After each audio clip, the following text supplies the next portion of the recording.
आध्यात्म से जुड़े देश दुनिया समाज के उन सभी सज्जनों का मेरे इस चैनल में स्वागत है। और आज का मेरा विषय है एक ऐसा मन जहां सब कुछ संभव है, भाग 3। अर्थात शीशे जैसा साफ सुथरा पवित्र मन। और यह कब संभव है? जब हमारा मन मस्तिष्क, हमारे विचार ईश्वर के विचारों से ओत-प्रोत होने लगेंगे। तब दोस्तों, हमें यह जानना ज़रूरी है कि ईश्वर को क्या अच्छा और क्या बुरा लगता है। अर्थात ईश्वर द्वारा बताए गए कुछ ऐसे कर्म जो हमें अध्यात्म से जोड़ने का काम करते हैं। जैसे प्रकृति के वो सभी काम जो ईश्वर की खुद की देन है, उनकी सेवा और उनका लालन पालन निकट ही लेकर जाता है। ईश्वर द्वारा बताए गए कुछ ऐसे कार्य यदि मनुष्य निस्वार्थ भाव से ईश्वर के प्रति समर्पित करता है तो निश्चित ही उसके अपने खुद के द्वारा किए गए बुरे कर्मों का खात्मा शुरू हो जाता है। और धीरे धीरे करके जब मनुष्य के बुरे कर्मों का हिसाब बराबर होने लगता है, वहीं से उसके अच्छे कर्मों का प्रतिफल मिलना शुरू हो जाता है।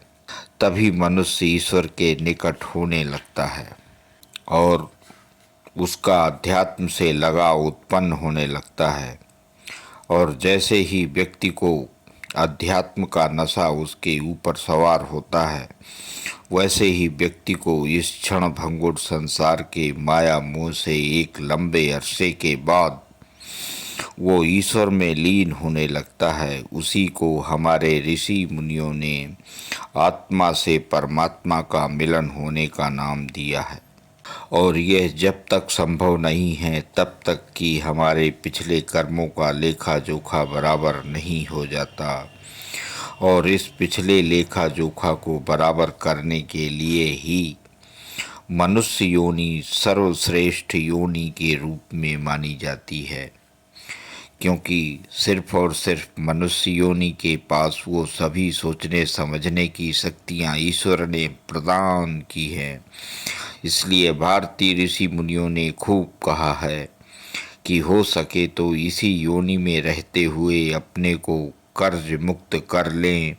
पता नहीं फिर कब से स्वर्णिम मौका कभी मिलेगा या नहीं। दोस्तों, मेरी भी आपसे सभी से गुजारिश है कि आज से, अब से और अभी से शुरू हो जाएं, वरना मौका निकल गया तो फिर पछताने के अलावा कुछ भी शेष नहीं रहेगा। आज के एपिसोड भाग 3 में इतना ही। अंत में लाइक, सब्सक्राइब और शेयर करने के लिए मेरी तरफ से आप सभी सज्जनों को बहुत बहुत धन्यवाद।